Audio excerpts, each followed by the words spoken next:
नमस्कार मित्रांनो, तुमचं स्वागत आहे माझ्या सेविंग बादशाह चॅनलवरती. तर मित्रांनो, माझं जे चॅलेंज आहे 365 डेजमध्ये 1,00,000 रुपये पर मंथ कमवण्याचं.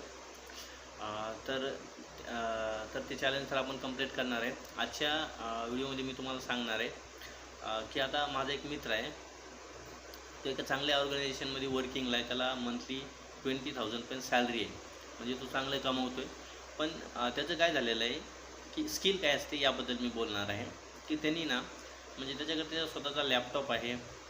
की आता तो जिथं वर्किंगला आहे तिथं त्याला म्हणजे तुझी टायपिंग स्पीड एवढी स्लो आहे ना, तर जे वर्क असते का त्यामध्ये तो मागं पडत आहे. म्हणजे त्याचं काम खूप जास्त पेंडिंग राहत आहे, जेणेकरून त्याला म्हणजे त्याची आता सध्याची सिच्युएशन अशी आली की त्याला त्या साध्या गोष्टीसाठी त्याला वॉर्निंग लेटर इश्यू होण्यापर्यंतची म्हणजे प्रोसेस गेलेली आहे. तर मला एवढंच म्हणायचं आहे की बघा, आपल्याला काय वाटतं की यार आपण म्हणजे का शिकायची टायपिंग, का शिकायची MSCITचा कोर्स का करायचा, आणि आपल्याकडे ज्यावेळेस वेळ असतो, घरचे पैसे द्यायला रेडी असतात, तरी पण आपण करत नाही. आता मी जरी तुम्ही म्हणलात ना की तुम्ही म्हणजे विचारलं मला तू केली आहे का, तर ज्यावेळेस म्हणजे आमचे मित्र टायपिंग टायपिंगचा कोर्स करत होते, त्यावेळेस आम्ही जायचो, मजा घ्यायचो, काय करताय असं म्हणजे एन्जॉय करून थोडं बोलून आम्ही निघून जायचो खेळण्यासाठी. नंतर त्यानंतर कम्प्युटरचा कोर्स केला नाही. पण त्यानंतर काय झालं, जसं की कॉलेजला असेल किंवा शाळेत असतील, कम्प्युटर आपल्याला नॉर्मल कम्प्युटर शिकवलं जातं, ते कम्प्युटर शिकलो.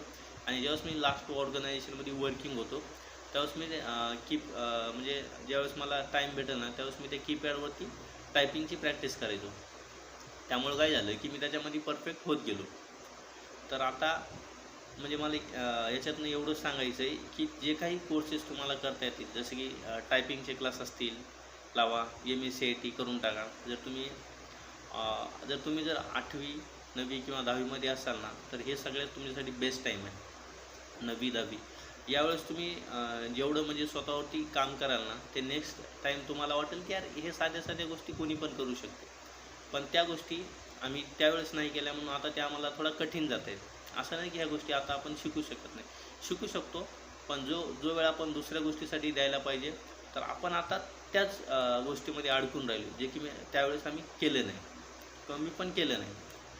तर आता सध्या मला म्हणजे मी शिकलो आहे, बट मला एवढंच सांगणं आहे की तुम्ही पण टायपिंग चा क्लास असेल किंवा MSCITचा क्लास असेल, तो जॉईन करा, ते शिका, जेणेकरून तुम्हाला भविष्यात अशा अडचणी येणार नाही. धन्यवाद.